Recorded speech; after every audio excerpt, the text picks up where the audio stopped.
going on, people? We are Tottenham TV here. Just a quick video, a quick update on a few things to bring to you today. We're going to start off with the Tottenham injury news with Harry Kane and Moussa Sissoko. It looks like they are both out for 6 weeks, and that is awful for us, isn't it? Well, it was exclusive from Slav on our live stream against Middlesbrough. But yeah, big blow for the squad. A squad that's already thin on its heels. And obviously to have Kane ruled out for 6 weeks, that was expected because he had he tore his hamstring, so it wasn't too much of a shock there. But Sissoko being out for 6 weeks is an unexpected blow, considering he's kind of a versatile player as well. He can fill in a few positions.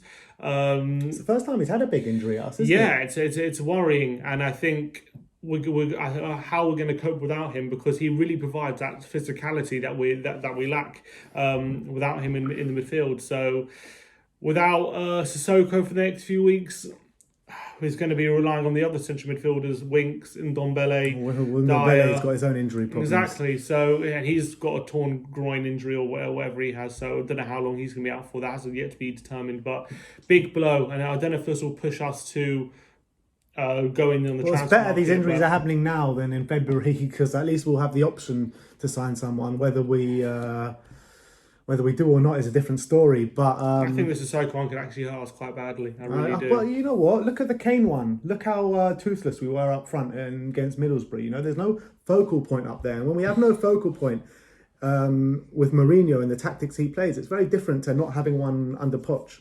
It really is. Yeah, I think our defence, which is already so exposed, is going to be even more exposed now. We don't have the Sissoko covering every blade of grass, which he usually does. So if we replace that kind of player with someone like Harry Winks, who, however good he is on the ball, is not a very good defensive midfielder, I worry for us. So I don't know if it'll push us to go in the market or not. Well, I heard Matic and Fellaini are available. Oh, fantastic. Can't wait.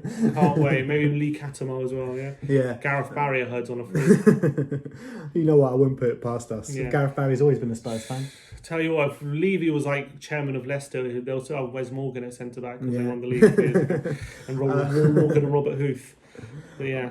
Let's move on to a bit of transfer update. Max Aarons looks rumoured to be a step closer to joining Tottenham Hotspur. Well, we've heard from a certain source that he has sometimes some reliable information. He says that Max Aarons to Tottenham looks like it's done. So you take that as you want. Apparently, 15 million plus add-ons? Yeah, heavy add-ons. Heavy add-ons, which that's how we like to structure our deals. That's pretty believable. But if that's true, that's a very good signing, and a signing that we definitely needed and called for. But on Max Aarons, yeah, do you think he's one for now or one for the future? Because he still looks a bit lightweight to me. Well, he's 19, so obviously he's going to be one for the future. I don't know if it was a question mark whether he can come straight into the team, but I think at least it's a position where we're addressing the issue and we can see it as a problem, and hopefully we can bed him in and he can become our starting right back. You know, Walker came to Spurs as a teenager. It took him a couple of years to kind of bed in and get into the first team. And Rose. And Rose as well. So I don't expect him to come in all guns blazing, but I would say Walker wasn't a Premier League player before he joined Spurs, and Aarons has been. So he's been quite impressive from what I've seen. So I think it's a good signing, and it's one step in the right direction if it's true that we're close to signing him.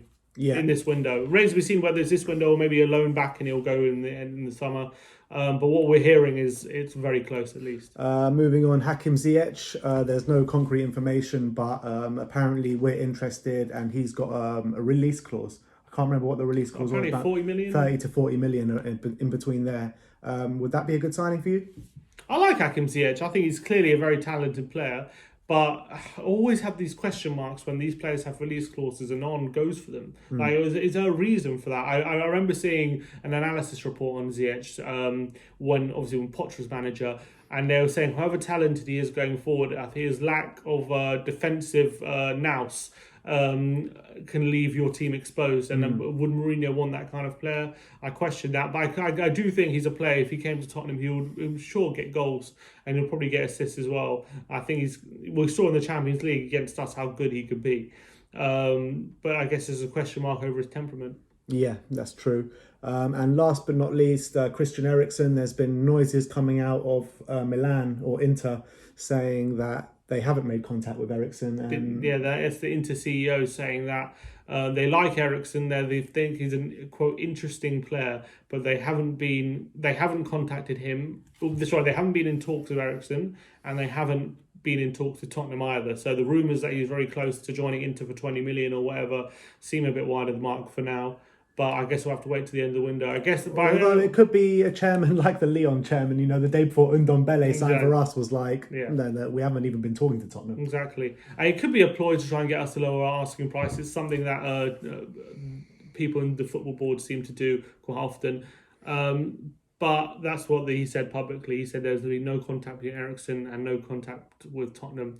But I guess if there was contact, I don't think it's in his best interest to say it. Yeah.